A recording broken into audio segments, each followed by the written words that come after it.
Next 40 minute में आप सीखेंगे chemical kinetics, one of the very important chapter. और ऊपर ऊपर से नहीं, मैं आपको कंप्लीट कॉन्सेप्ट कवर कराऊंगा along with practices of NEET PYQs। ये चैप्टर जो कि बहुत इंपॉर्टेंट चैप्टर है, 13 ईयर का अगर एनालिसिस देखेंगे तो ऑन एन एवरेज हर साल 2 सवाल यहां से बनते हैं, यानी ऑब्वियसली 2026 में भी बनेंगे 2 सवाल। और ये सारे टॉपिक जिनसे ये मिलके बना हुआ है, इन्हें मैं आने वाले 40 मिनट में कवर करने वाला हूं। स्टे ट्यून्ड और देखिए लास्ट तक इस लेक्चर को। सबसे पहले बात करेंगे इस चैप्टर के नाम, जिसका नाम है केमिकल काइनेटिक्स।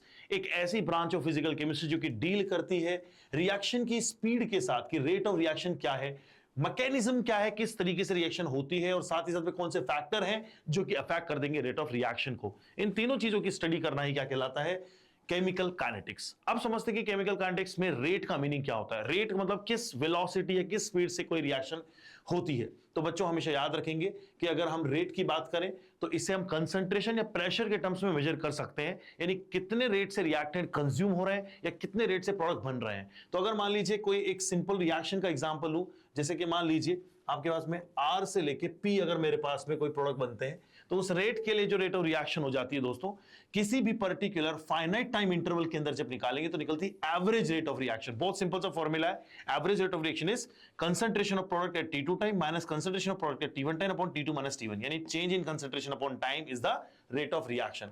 इसी तरीके से आप देखेंगे कि यही रेट अगर मैं इंस्टेंटेनियस निकालता हूं, इंस्टेंटेनियस रेट का मीनिंग होता है कि किसी पर्टिकुलर मोमेंट के ऊपर रेट क्या रहेगी।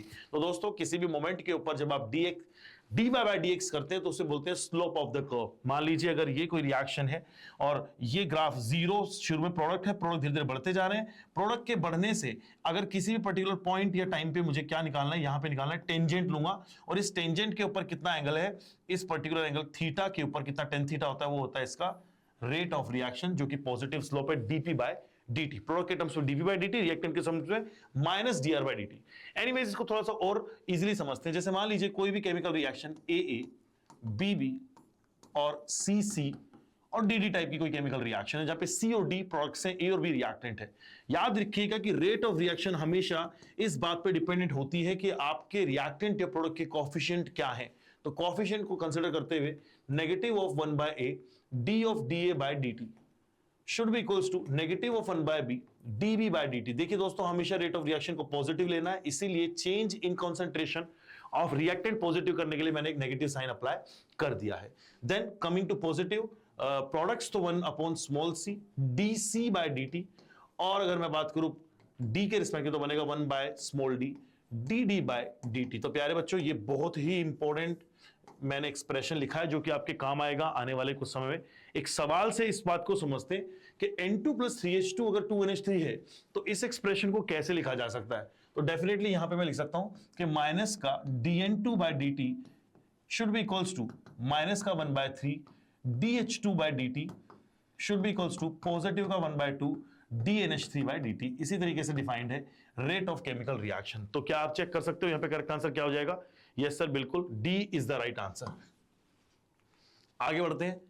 यूनिट ऑफ रिएक्शन क्या होती है? भाई देखो यूनिट तो यार दो चीजों में नापी जा सकती है। अगर आपके पास में एक्वा सोल्यूशन में रिएक्शन हो रही है, कंसंट्रेशन ओरिएंटेड है, तो कंसंट्रेशन पर यूनिट टाइम यानी मोल पर लीटर पर टाइम आप सेकंड में भी ले सकते हैं, मिनट ले सकते हैं, ईयर ले सकते हैं। इसी तरीके से अगर गैसियस रिएक्शन है और प्रेशर के अंदर चेंज आ रहा है तो you can also write the reaction as change in pressure upon time which is atmosphere per second या फिर बार पर सेकंड और पर मिनट और पर ईयर। नेक्स्ट चलते हैं रेट लॉस के ऊपर कि रेट लॉ क्या कहता है। भैया रेट को कैसे लिखा जाता है उसे कहते हैं rate law. Rate is expressed for a chemical reaction S, कोई भी केमिकल रिएक्शन अगर एक स्टेप में होती है तो उसकी रेट ऑफ रिएक्शन लिखी जा सकती है। Rate is directly proportional to the concentration of the reactant raised to their power of stoichiometry.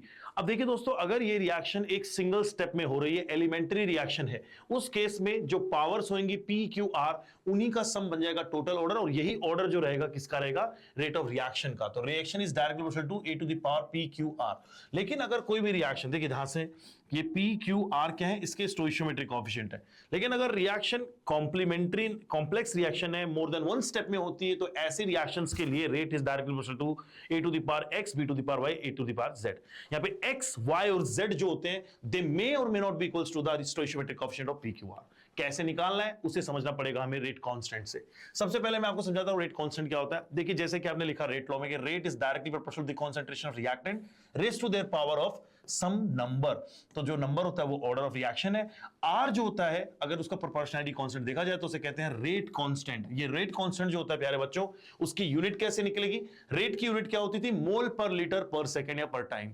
इसी तरीके से उधर क्या लिखा हुआ है? मोल पर लीटर की पावर एन। ओवरऑल देखोगे कि एक यूनिट तो बन जाएगी mole per litre to the power 1 minus N second inverse या टाइम इनवर्स। तो ये बन गया ओवरऑल फार्मूला। आइए इसके ऊपर एक सवाल देखते हैं। अगर the value of rate constant for a chemical reaction is 0.5 mole inverse liter inverse second inverse, then what is the rate of reaction? तो हमने क्या सीखा था कि sir mole litre inverse raise to power 1 minus N second inverse है, जो कि किसके बराबर दिया है? Mole litre inverse second inverse. इसका मतलब ये हो गया कि दोस्तों 1 minus N is equals to कितना आ रहा है? 1। ये तो वैल्यू 1 आ रही है पावर में, तो एन कितना हो जाएगा यहाँ पे? 0। तो प्यारे बच्चों कौन सी रिएक्शन है ये? जीरो ऑर्डर रिएक्शन था। Easy question. नेक्स्ट आते हैं हम लोग ऑर्डर ऑफ रिएक्शन को डिटेल में समझते हैं। बच्चों ऑर्डर ऑफ रिएक्शन का मीनिंग ये होता है कि कितने पावर से अगर आप किसी कॉन्सेंट्रेशन रिएक्टेंट या प्रोडक्ट को चेंज करते हैं, स्पेशली रिएक्टेंट को, तो कितने ऑर्डर से रेट ऑफ रिएक्शन चेंज हो जाती है। तो यहां पे अगर कोई केमिकल रिएक्शन इस तरीके से लिखी जा सकती है इन इट्स रेट लॉ, तो ये जो x और y होते हैं, these two are called as the order of reaction. x is the order of reaction with respect to a, y is the order of reaction with respect to b, x plus y मिला के आएगा total order of reaction। तो प्यारे बच्चों समझते हैं x plus y कैसे निकलता है किसी भी केमिकल रिएक्शन के अंदर। अगर कोई रिएक्शन आपकी सिंपल या एलिमेंट्री रिएक्शन है, तो जो आपके स्मॉल a और स्मॉल b नाम के जितने भी स्टोइशियोमेट्री है बैलेंस्ड केमिकल इक्वेशन के, किसके? बैलेंस्ड केमिकल इक्वेशन के, वही बन जाते हैं ऑर्डर ऑफ रिएक्शन। लेकिन अगर आपकी कॉम्प्लेक्स रिएक्शन है, मोर देन वन स्टेप में हो रही है, तो ऐसे में मेरे बच्चे तुझे 2-4 स्टेप फॉलो करने पड़ेंगे। जैसे पहला स्टेप, सबसे पहले ये देख कि उस मल्टीपल स्टेप की मैकेनिज्म क्या है। उस मैकेनिज्म के अंदर रेट डिटरमाइनिंग स्टेप यानी सबसे स्लोएस्ट स्टेप कौन सी है, वहां से तुझे पिक करना पड़ेगा रेट लॉ। अब अगर इस रेट लॉ के अंदर कोई भी इस तरीके का कोई रिएक्शन इंटरमीडिएट आ जाता है जबकि आपके मेन इक्वेशन में प्रेजेंट नहीं था, तो डेफिनेटली आपको उसको सब्स्टिट्यूट करना पड़ेगा using another reaction taking in equilibrium and equilibrium constant का फंडा रखेगा। आई नो ये डायरेक्ट बातों से तो मैं नहीं आएगा, तो इसके लिए एक एग्जांपल सिखाता हूं।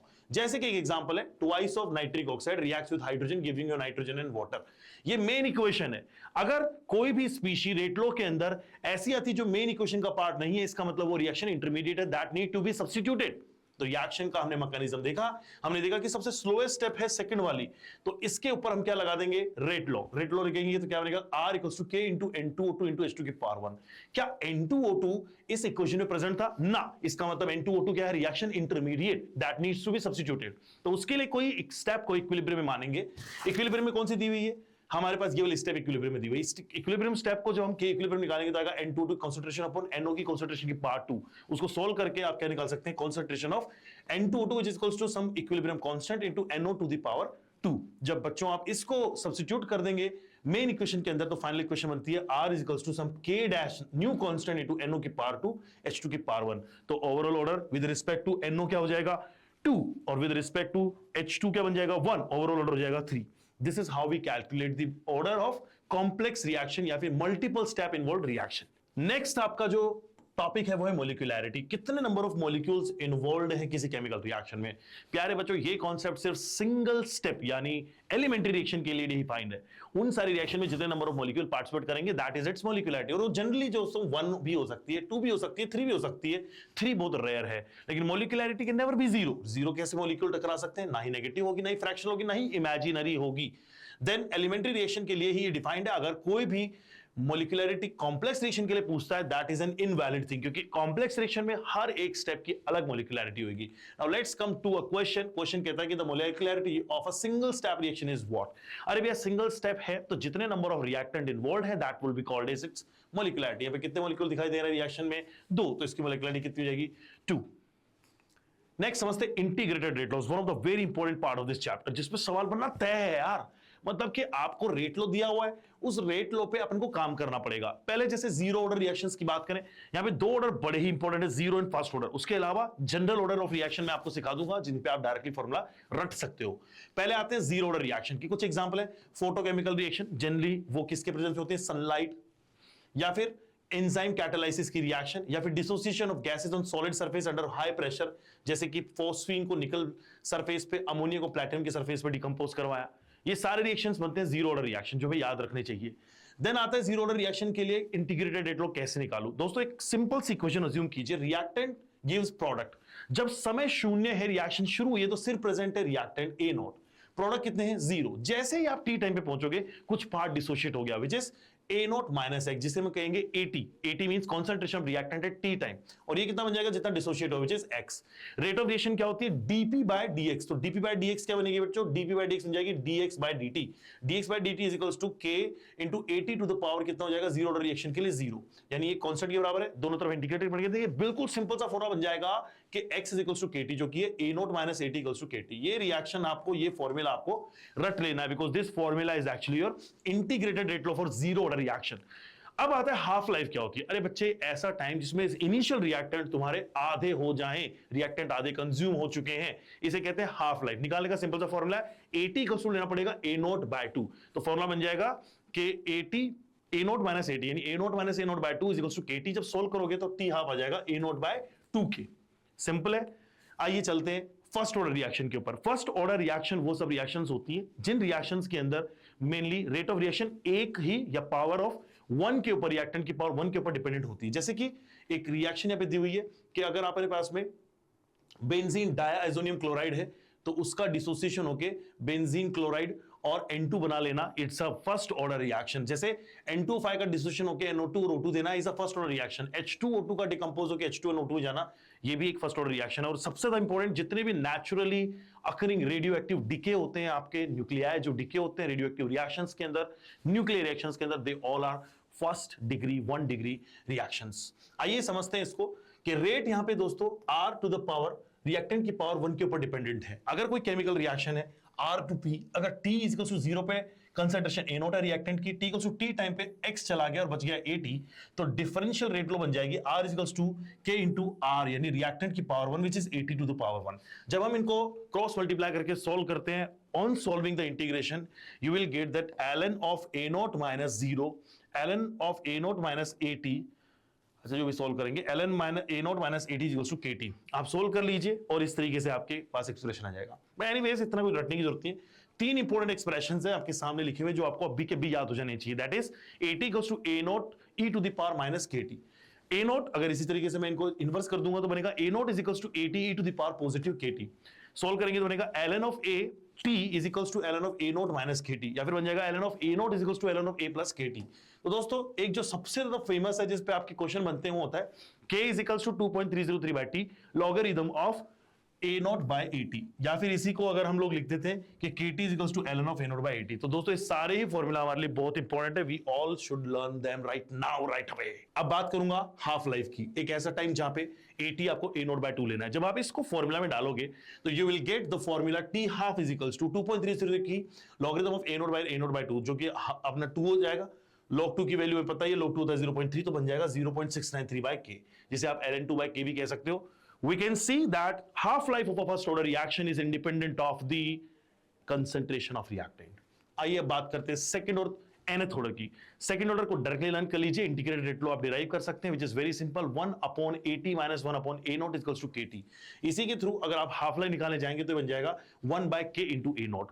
nth ऑर्डर के लिए भी आप डिफाइन कर सकते हैं, सेम इंटीग्रेशन आपको फॉलो करना पड़ेगा। You will get 1 upon AT to the power x n minus 1 minus 1 upon A naught to the power n minus 1 is equals to n minus 1 into KT। It's an important thing, और याद रखिएगा कि T half of any reaction of nth order is directly proportional to the concentration of A naught raised to power 1 minus n। This is a very important statement.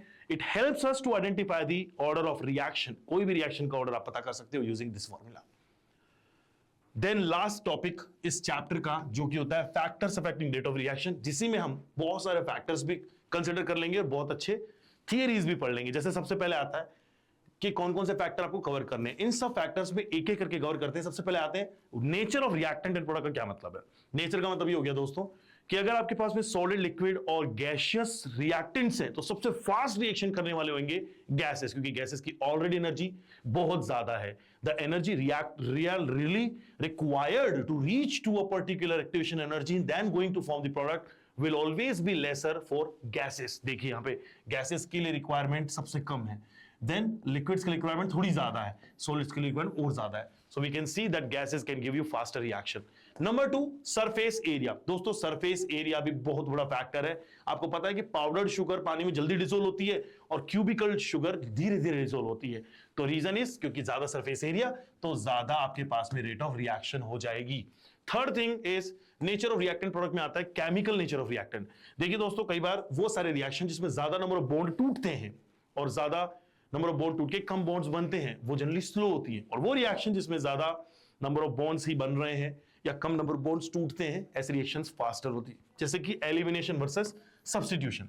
इस reaction के अंदर सिर्फ एक Cl हटा और OH ग्रुप लगा, same number of bonds है, ये रिएक्शन फास्ट है। बट सेम रिएक्शन अगर हम लोग इस Cl को हटा के, एक H को हटा के और यहां पे एक डबल बॉन्ड बनाते हैं, नंबर ऑफ बॉन्ड्स कम बनते जाएंगे, तो ये रिएक्शन क्या होगी, स्लो हो जाएगी। Now third is effect of dielectric constant. Dielectric constant generally एक ऐसा पैरामीटर है जो कि हेल्प करता है आयंस को सेपरेटेड रखने के अंदर, यानी कि जितना ज्यादा डाइलेक्ट्रिक कांस्टेंट होगा आयनीकरेशन उतनी फास्ट होगी। Number 2, effect of pressure. Effect of pressure work करता है दोस्तों गैसियस रिएक्शन के अंदर, जिसे हम लोग ली शैटले प्रिंसिपल में अच्छे से पढ़ चुके हैं। तीसरी बात है इफेक्ट ऑफ रेडिएशन और लाइट। ये जनरली उन रिएक्शंस में काम करेगा जो कि फोटोकेमिकल रिएक्शंस है, जहां पे आपके लाइट की प्रेजेंस में रिएक्शन होती है। Higher is the light, higher is the number of photons, higher will be the rate of reactions as well. तीसरा आता है effect of electric and magnetic field. ये उनको अफेक्ट करेगा जहां पे आपके पास में पोलर नेचर के मॉलिक्यूल्स प्रेजेंट है, दे मे गेट अट्रैक्टेड और repelled by the existing electric field. Third आता है आपका, नेक्स्ट आता है इफेक्ट ऑफ टेम्परेचर। प्यारे बच्चों, बहुत सिंपली बोला गया है कि जब जब हर बार 10 डिग्री टेम्परेचर बढ़ा है, रेट ऑफ रिएक्शन 2 से 3 टाइम हो जाती है। इसे कहते हैं हम लोग temperature gradient of rate of reaction. तो टेम्परेचर ग्रेडियंट अगर आपको पता है कि 2 दिया हुआ है, 3 दिया हुआ है, रिएक्शन में दिया होगा या क्वेश्चन में देगा, तो आप सिंपली बना सकते हो कि delta T upon 10 is your n। तो रेट ऑफ रिएक्शन बन जाएगी R2 equals to R1 2 to the power n, यानी जितना भी नंबर हम 10 डिग्री चेंज करे जा रहे हैं, हर बार रेट डबल हो जा रही है, तो फाइनल रेट ऑफ रिएक्शन क्या बनेगी, R2 equals to R1 2 to the power n। इसके ऊपर डेफिनेटली अच्छे सवाल बन सकते हैं। फिर आती है एक्टिवेटेड कॉम्प्लेक्स थ्योरी, जिसको आर्हेनियस थ्योरी के नाम से भी जानते हैं। इन भाई का ये कहना था कि देखो भाई, जब भी कोई केमिकल रिएक्शन होगी, रिएक्टेंट से प्रोडक्ट बनने के सफर में एक बार एक बनेगा एक्टिवेटेड कॉम्प्लेक्स, जिसकी एनर्जी सबसे ज्यादा होती है। तो रेट ऑफ रिएक्शन कुछ इस तरीके का पाथ फॉलो करेंगे। यहाँ पे ये एनर्जी को रिप्रेजेंट करने वाला बार है, जो कि बता रहा है एनर्जी ऑफ रिएक्टेंट और एनर्जी यानी potential energy of product. Since potential energy of product ज्यादा है, इसका मतलब ये रिएक्शन एंडोथर्मिक थी। अगेन अगर ये नीचे हो जाता तो एक्सोथर्मिक हो जाती। इस रिएक्शन में कुछ नंबर ऑफ चीजें हमें जाननी पड़ेंगी, जैसे कि एक्टिवेटेड कॉम्प्लेक्स क्या होता है, एक ऐसी ट्रांजिशन स्टेट जो कि टेम्परेरीली फॉर्म हो रही है, विच इज हाईली अनस्टेबल, जहां पे रिएक्टेंट को पहुंचना ही पड़ेगा to be converted into product side. और अगर एंथैल्पी ऑफ रिएक्शन की बात करें तो 2 तरीके से निकाली जा सकती है, energy of product minus energy of reactant, या फिर activation energy of forward minus activation energy of backward. अब सवाल आता है कि एक्टिवेशन एनर्जी है क्या। Activation energy is the minimum amount of energy which is required by reactant molecules to reach to the transition state या activated complex। उसे हम लोग क्या कहते हैं दोस्तों, we call it activation energy। reactants के लिए activation energy हो जाएगी उनकी base energy से लेके activated complex की energy, इसलिए product की क्या हो जाएगी, उनकी base energy से लेके activated complex की energy। नेक्स्ट आता है आरएनएस थ्योरी के अंदर कि पोटेंशियल एनर्जी कैसे डिफाइन करती है एंडोथर्मिक और एक्सोथर्मिक को। अगर आपकी प्रोडक्ट की एनर्जी ज्यादा है तो रिएक्शन जो होगी एंडोथर्मिक होगी, और अगर प्रोडक्ट की एनर्जी रिएक्टेंट की एनर्जी से कम है तो फिर वो बन जाती है एक्सोथर्मिक रिएक्शन। पहला हम लोग ग्राफ देख रहे हैं एंडोथर्मिक रिएक्शन, जिसमें फॉरवर्ड की एक्टिवेशन एनर्जी बैकवर्ड से कम है और प्रोडक्ट की एनर्जी रिएक्टेंट से कम है, and this is how the graph looks like. Exothermic के लिए सिर्फ उल्टा ग्राफ बनेगा, दैट मींस रिएक्टेंट की एनर्जी प्रोडक्ट की एनर्जी से ज्यादा रहेगी। ग्राफ कुछ इस तरीके से गया, यहाँ पे फॉरवर्ड की एक्टिवेशन एनर्जी से ज्यादा बैकवर्ड की एक्टिवेशन एनर्जी होती है। Now let's talk about the Arrhenius equation which is K is equals to A into e to the power minus का E बाय RT। यहाँ पे हर एक पैरामीटर का एक मीनिंग है। K यहाँ पे रेट कांस्टेंट या रेट ऑफ रिएक्शन को रिप्रेजेंट करता है, A यहाँ पे एक प्री एक्सपोनेंशियल फैक्टर होता है जो कि बेसिकली स्टेरिक नंबर को डिसाइड करता है कि कितने रिएक्टेंट मॉलिक्यूल्स किस प्रोबेबिलिटी से आके टकरा रहे हैं। E यहाँ पे एक्सपोनेंट है, E एक्टिवेशन एनर्जी है, R गैस कांस्टेंट और T है एब्सोल्यूट टेम्परेचर इन केल्विन। जब आप इन सब वैल्यूज को अप्लाई करते हैं तो आप इसको सॉल्व करके बना सकते हैं ln k equals to ln a minus a by RT which is a y is equals to c minus mx curve. तो इसका मतलब स्ट्रेट लाइन आएगी नीचे की तरफ, ln k वर्सेस 1/t का ग्राफ आता है इस तरीके से। इसका जो इंटरसेप्ट बनेगा वो बनेगा ln a और स्लोप बन जाएगा माइनस का e a बाय r। फिर आते हैं कि अगर मान लीजिए 2 डिफरेंट टेम्परेचर्स के ऊपर k की वैल्यू निकालनी है तो आप क्या करेंगे, 2 इक्वेशन बनाएंगे। पहली इक्वेशन बनेगी k1 is equals to ln of a minus e a by rt1। ऐसे दूसरी इक्वेशन बनेगी ln of k2 is equals to ln of a minus e a by rt2। दोनों को जब सोल्व करेंगे 1 माइनस सेकंड कर देंगे, या लेट अस सपोज डिवाइड करके ln ले लो या एक भी बार में कर लो, एक ही बात है। फाइनल इक्वेशन आ जाएगी आपकी ln of k2 by k1 is equals to E upon 2.30 r 1 by t1 minus 1 by t2। ऐसी इक्वेशन आपने बहुत बार देखी है, बहुत सारी जगहों पे देखी है। ये रिएक्शंस हम पहले भी पढ़ते हुए आए हैं। तो आगे चलते हैं हम लोग। नेक्स्ट है इफेक्ट ऑफ कैटलिस्ट। कैटलिस्ट एक ऐसा टाइप का केमिकल रिएजेंट होता है जो कि रिएक्शन में पार्टिसिपेट करे ना करे, रेट ऑफ रिएक्शन को ऑल्टर कर देता है, और ये स्टार्टिंग में अगर कंज्यूम हो गया तो लास्ट में ऑटोमेटिकली पब्लिश या फिर रीअपियर भी हो जाता है, यानी इसकी कॉन्सेंट्रेशन के ऊपर कोई फर्क नहीं पड़ता। कैटलिस्ट हमेशा कम क्वांटिटी में यूज किए जाते हैं, और कैटलिस्ट जो होता है उसका ऑपोजिट जो होता है, अगर जो रेट ऑफ रिएक्शन को बढ़ा देता है उसे हम लोग कहते हैं पॉइजन या फिर इनहिबिटर्स जो होते हैं।